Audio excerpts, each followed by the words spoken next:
Each spring, countless Americans invest billions in gardening supplies, fertilizers, irrigation setups, and endless trips to hardware stores. We till, sow, hydrate, fertilize, only to find by autumn that half our crops have failed, and our soil appears worse than it did in March. Yet, what if medieval peasants, armed solely with crude tools, developed gardening systems that eclipsed today's expensive setups? Systems that sustained families for generations without a single bag of fertilizer, plastic drip lines, or any costly inputs we now deem essential. For over 8 centuries, from French monastic grounds to English manor estates, these features nourished entire communities. They were not mere luxuries. They were vital survival technologies, rigorously tested and proven. Then, America emerged, and almost overnight, we discarded this knowledge. Today, you won't find a single one of these innovations in a modern American backyard, not one. So what were these 7 medieval breakthroughs that provisioned Europe for centuries? And why did we abandon effective systems for costly failures? The blueprint of the monastery served as the fundamental framework envisioned by Charlemagne. In the year 800, Charlemagne presided over an empire stretching from the Pyrenees to the Baltic Sea. However, empires thrive not just on military might, but on sustenance.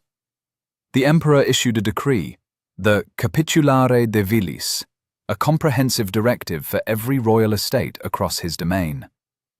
In it, he mandated the cultivation of nearly 100 specific plants in monastic gardens. But Charlemagne did more than just list vegetables. He outlined an entire operational system. The Benedictine monasteries that received these instructions took them seriously. By the 9th century, monks at St. Gall in Switzerland had drafted the most intricate garden plan ever conceived. It wasn't merely beds of herbs and vegetables. It was a complete, integrated ecosystem. At the heart of every monastery garden lay the cloister, a square courtyard divided into 4 equal sections, with pathways leading to a central fountain. This was not merely decorative. It was the Chaharbagh design, borrowed from Islamic gardens crusaders had observed in Spain and Sicily, adapted for Northern Europe's climate. Surrounding this core, 7 distinct features operated synergistically, like components in a machine. Each addressed a specific challenge, and together they fostered an abundance that endured not just for seasons, but for centuries. By the 1200s, these systems had expanded beyond monastic enclosures into manor houses and eventually into the gardens of affluent merchants and even ambitious commoners. This wisdom was documented, illustrated in manuscripts, and transmitted across generations. Then, around 1600, their construction ceased, and by 1900, their very existence had faded from memory. Feature 1. Wattle fencing. Step into any contemporary garden center, and you'll encounter endless rows of plastic edging, metal stakes, and pressure-treated lumber, all imported, manufactured, and expensive. Medieval gardeners, however, ventured into the woods with just a knife. Wattle fencing was constructed from pliant willow or hazel branches woven between upright stakes. Simply drive stakes into the ground every foot, then weave green branches through them like a basket. Done. These fences endured for 5 to 10 years, cost nothing, and upon decaying, composted directly into the soil. Their dense weave created windbreaks that shielded seedlings, deterred rabbits and deer, and some branches even rooted and grew, forming self-regenerating living fences. Archaeological evidence from medieval sites across England reveals wattle fences encircling nearly every garden. The National Trust preserves examples at monastery gardens in Canterbury. We exchanged a renewable, biodegradable system for petroleum products that will outlast our grandchildren. Feature 2. Turf seats. Medieval gardeners cultivated their seating. Turf seats were living furniture. A raised bed, 2 to 3 feet high, would be constructed, edged with wattle or stone, filled with soil, and then planted with turf, chamomile, or thyme on top. The result was a living bench that released fragrance when occupied, remained cool in summer heat, and required no upkeep beyond occasional watering. Often built against garden walls in U-shapes, they fashioned private nooks for reading or contemplation. In a world devoid of indoor plumbing or privacy, gardens offered the sole sanctuary for quiet reflection. Turf seats provided what modern Americans seek from therapists: a space to sit and ponder without interruption. We replaced them with plastic chairs that crumble after 2 winters, losing the scent of crushed thyme as you sit, the coolness of living earth beneath you, and the connection to the garden as a vibrant space. Now for the productive systems. Feature 3. Dovecotes. Protein, fertilizer, feathers, all from a single structure the size of a garden shed. Dovecotes, stone or timber towers designed to house hundreds of pigeons, were standard features on every medieval manor. The birds nested in honeycomb niches built into the walls, entering through openings at the top. Pigeons bred year-round, supplying a constant source of squab for the table. Their droppings, known as guano, were so rich in nitrogen that they commanded higher prices than horse manure, as medieval accounts verify. Pigeon feathers filled mattresses. The birds themselves controlled insects and scavenged spilled grain, and they required no feeding, foraging in fields and woods. A single dovecote could accommodate 500 birds, yielding dozens of squab monthly and hundreds of pounds of nitrogen-rich fertilizer annually, all from a structure that needed no inputs. American factory farming superseded this with industrial chicken operations, injecting birds with antibiotics and producing manure so toxic it cannot be safely composted. We exchanged a closed-loop system for a pollution-generating machine. Feature 4. Physic gardens. Medicine in the medieval world originated from gardens, not pharmacies, and these gardens adhered to a specific design: physic gardens. The monastic plots dedicated to medicinal herbs were arranged in rectangular raised beds, laid out in geometric patterns. This was not merely aesthetically pleasing, it was functional. Each bed cultivated a specific category of herbs, one for digestive plants like fennel and mint, another for wound care, such as yarrow and plantain, and yet another for fever, containing meadowsweet and willow bark. The geometric arrangement enabled monks to locate the appropriate plant instantly, even in darkness during medical emergencies. The beds themselves were edged with wattle or low hedges, and separated by gravel or grass paths sufficiently wide to walk without disturbing the plants. This prevented cross-contamination and simplified harvesting. Hildegard von Bingen, the 12th century abbess and physician, documented hundreds of medicinal plants grown in this manner. Her gardens at Rupertsberg Monastery mirrored the same geometric pattern observed across Europe: order, clarity, and immediate accessibility. Modern herb gardens are chaotic, with plants randomly intermixed, sprawling into impassable paths. We have lost not only the plants, but also the system that rendered them useful. Now for the forgotten techniques. Feature 5.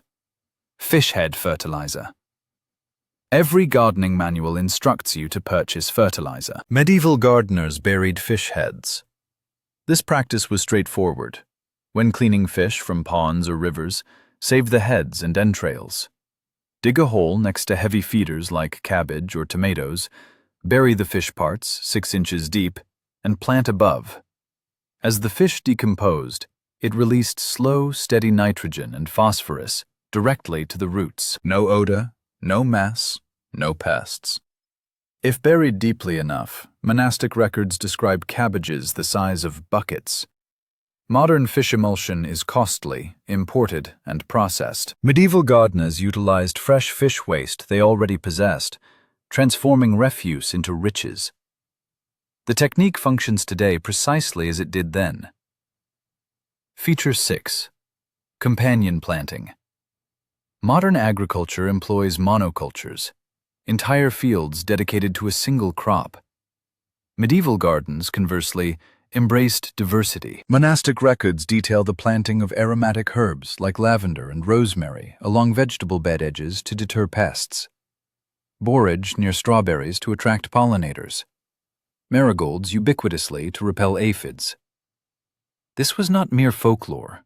It was centuries of diligent observation. Monks noted what worked, documented it, and refined it over generations. Modern agriculture replaced this accumulated wisdom with pesticides. We spray poisons instead of cultivating symbiotic plant partnerships. Feature 7. Leaf mold making. Every autumn, Americans bag millions of tons of leaves and consign them to landfills. Then, in spring, they buy bagged compost. Medieval gardeners simply piled leaves in corners and allowed them to decompose. Leaf mold, the dark, crumbly humus derived from decaying leaves, was the cornerstone of medieval soil improvement. Pile leaves, keep them moist, wait 1 year. Done. The result was not just compost. It was superior. Leaf mold retains water like a sponge, improves drainage in clay soils, and endures for years. Monastery gardens maintained dedicated leaf mold piles in shaded corners behind walls. Modern gardeners pay for bagged amendments while discarding the free raw material. We've transformed a closed loop into an expensive, wasteful cycle. Feature 8. Flowery meads. The modern American lawn is an ecological catastrophe. Monoculture grass, herbicides, weekly mowing, incessant watering. It yields nothing, nourishes nothing, and costs billions. Medieval gardens featured flowery meads, lawns adorned with wildflowers, daisies, violets, cowslips, wild strawberries, and chamomile spreading through the grass, a carpet that transformed with the seasons. Spring violets gave way to summer daisies, then autumn crocuses. These meads required mowing twice yearly, once after spring flowers had seeded, and once in autumn. Albertus Magnus, in the 13th century, provided instructions. Remove stones, level the ground, plant turf, introduce wildflowers by transplanting clumps with roots, and water until established. Let nature take its course. We substituted this with chemically dependent grass, demanding more water and fertilizer than vegetable gardens. We traded medieval splendor for suburban sterility. Act 4. Why we overlooked the Great Forgetting. When English settlers arrived in North America, they brought agricultural seeds, but not established methodologies. The intensive cultivation techniques of European monastic gardens were impractical in a landscape where new plots could be cleared every few years and depleted soil easily abandoned.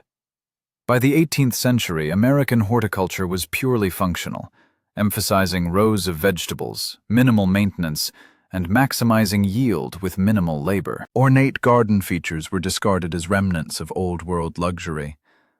The Industrial Revolution completed the shift initiated by the frontier. By 1900, gardening provisions became commercial products. Manufacturers of fertilizers and tools, along with seed catalogs, promised outcomes without requiring inherent understanding. The directive was simple. Apply this, spread that. Don't contemplate, just consume. Post-World War II suburban expansion homogenized American yards into uniform grassy rectangles. Garden walls disappeared, and diversity gave way to conformity.